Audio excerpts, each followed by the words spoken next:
adventure bikes ideally is about freedom, being able to jump on a bike and go down a road and, oh, here's a dirt road, what's down there? Let's go down here and explore. So it's the exploration of it, but also mapping. Like you put a map in your GPS that somebody's given you a GPX file and you follow that blue line, you know. You don't know, if you've never ridden it before, you don't know where it takes you. And then when you get there, there's some big wow factor to mountains and valleys and creeks, and you know, it's that part of it. It's getting out there with a group of friends or even by yourself.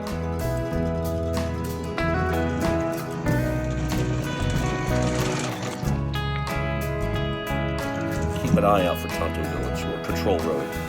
All right. We are here. To make this official, I am now in Mexico. My hand is in Mexico. Now,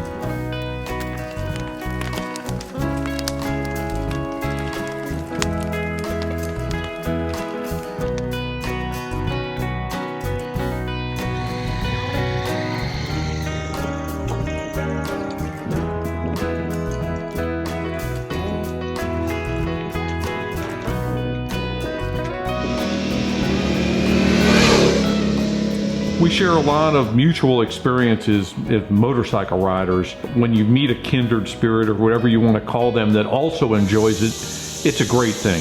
The camaraderie is really something that comes very naturally when you meet people with the same likes and the same hobbies and the same enjoyments that you have. So that's been a really great thing. I've met a lot of people doing this, and they're universally, everybody's cool to hang out with. And it was the same. I raced cars for a long time. It's the same thing. We had a saying when we raced cars, you come for the racing and you stay for the people.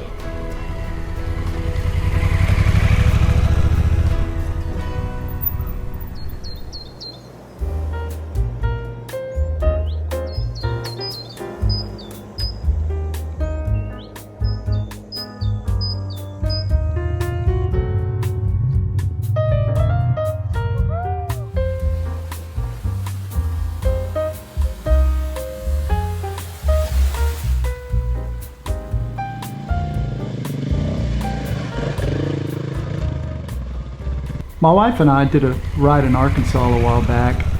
We had stopped at a little cafe in Jasper, had a great lunch, and after lunch we were walking back out to the bike, and a guy on a Yamaha T7 pulls up and we start talking. We talked for probably 15 minutes.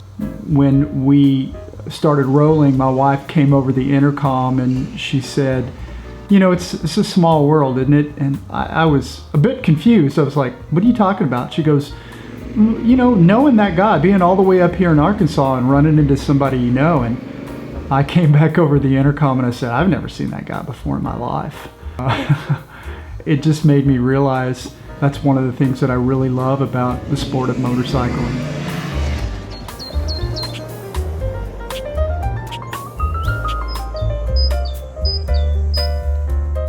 When you're riding an adventure bike, you know, you're going to end up in places that it's not easily to get that bike out of. You know, there's no tow truck that you can just call easily, and you're going to be miles and miles from civilization. You need to have some ability to get out there and be self-sufficient and figure it out. And then along the trail, right? One reason I do like to ride with others is, you know, sometimes you didn't think of that contingency, and you don't have something, but somebody else does. I've seen people, you know, stuff their tires with grass to try to get out of places, right? I've seen people ride out of pretty sketchy stuff without a clutch.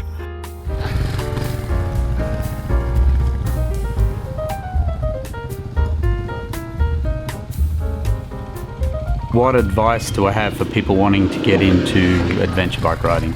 If you're a Harley cruiser guy, or you're a guy that's riding sport bikes and the lure of going off-road is something you want to do.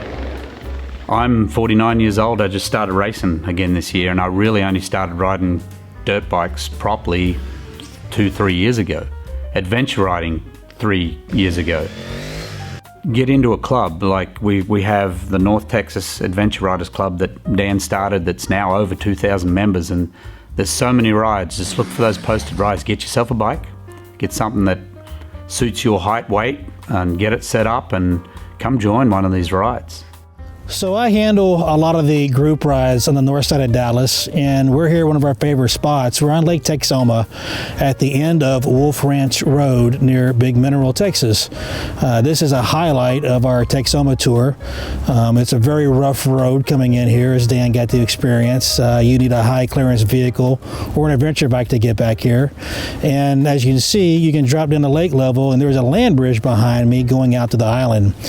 That land bridge is at various amounts of exposure throughout the year. Sometimes it's 2 car lengths wide, sometimes it's underwater. Either way, there's usually a select amount of the group that makes the venture out of the island to take a picture, and then we head back over and finish up the tour.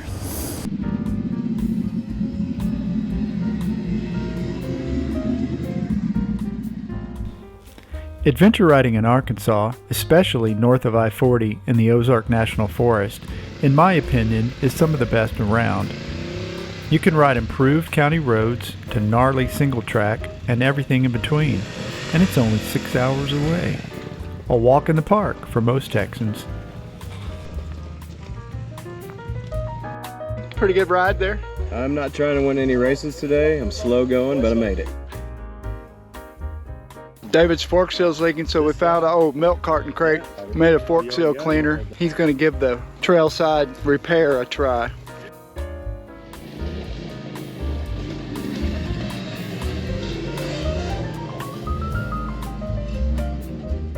Last March we were in Argentina riding, and one of our fast friends we met, a guy named Tino that lived down in Argentina, knocked his rear brake line loose, mainly because it wasn't set and tight before he went on the ride.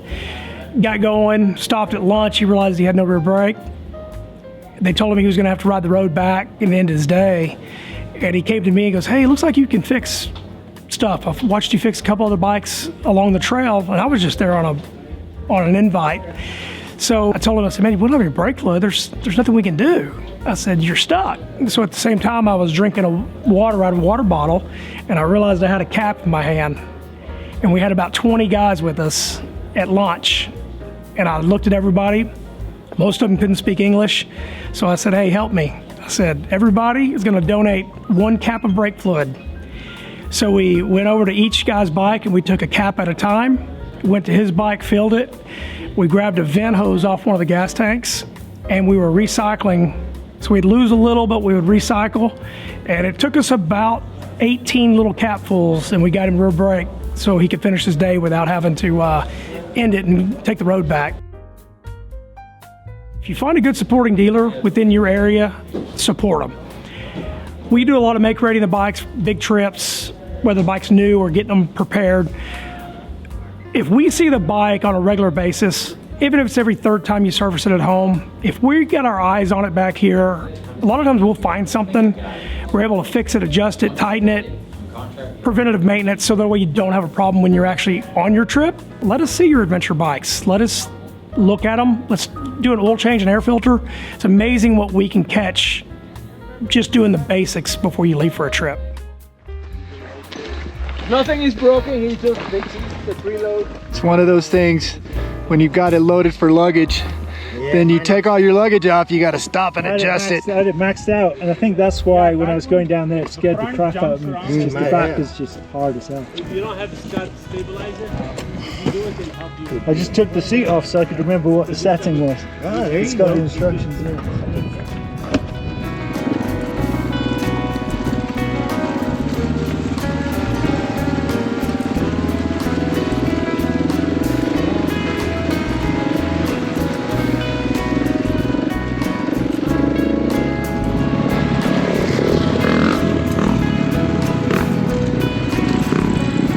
Most of my life is fairly scripted. I know what I'm going to do, and I get on the motorcycles, and even though I do plan my rides and routes and stuff like that, when you're actually riding, it's a little unscripted, and you're just kind of going with what the road presents itself with, and that's kind of fun. I don't know, I guess I just love the freedom of just going, and I think the adventure bikes, they add to that, right? Because now it's just not the freedom of just going to another state, but now you can just head off and go down that road.